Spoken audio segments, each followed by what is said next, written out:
আপনি যদি একটা ফ্রিজ কিনতে চান, ফ্রিজ কেনার আগে কী কী বিষয়গুলো একটু লক্ষ্য রাখবেন। আমার পাশে পিছনে দেখতে পাচ্ছেন, এই যে পিছনে একটা নন ফ্রুজ ফ্রিজ। নন ফ্রুজ ফ্রিজ মূলত ভালো।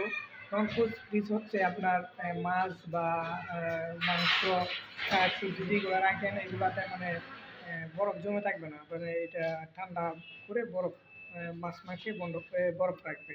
তাছাড়াও মানে আইস জমবে না। অন্যান্য যে ফ্রোজ ফ্রিজগুলো আছে ওই ফ্রিজে মূলত আইস জমে, অতিরিক্ত আইস জমে যায়।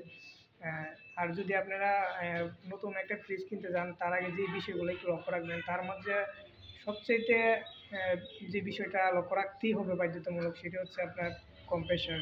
কম্প্রেসারটা যদি আপনার আর 134 নম্বরে কম্প্রেসার হয় তাহলে আপনি বুঝবেন যে আপনার ফ্রিজটা অনেকদিন টিকসই করবে। কারণ আর 134 নাম্বার যে কম্প্রেসারগুলো থাকে ওইগুলো অনেকটা শক্তিশালী কম্প্রেসার। আর ওইগুলো গ্যাস হচ্ছে আহ, ঘন বা মোটা। আর যে 600 নাম্বার কম্প্রেসারের আর একটা বিষয়, যে আর যে বিষয়গুলো লক্ষ্য রাখবেন সেটার মধ্যে হচ্ছে আপনার কন্ডেন্সার, এটা কপারের কিনা তামার কিনা এটা একটু লক্ষ্য রাখবেন। কপারের কপারগুলো তামার কিনা। আর কন্ডেন্সার এই সমস্যা নেই, কপারগুলো একটু লক্ষ্য রাখবেন। আর ওই ইনভার্টার কিনা বা নন ইনভার্টার কিনা এটা একটু, এই বিষয়গুলো যদি লক্ষ্য রাখেন তাহলে আপনার এই ভিডিওগুলো করতে গেলে আপনি এইগুলো বিষয়গুলো একটু করতে অনেক সুবিধা হবে।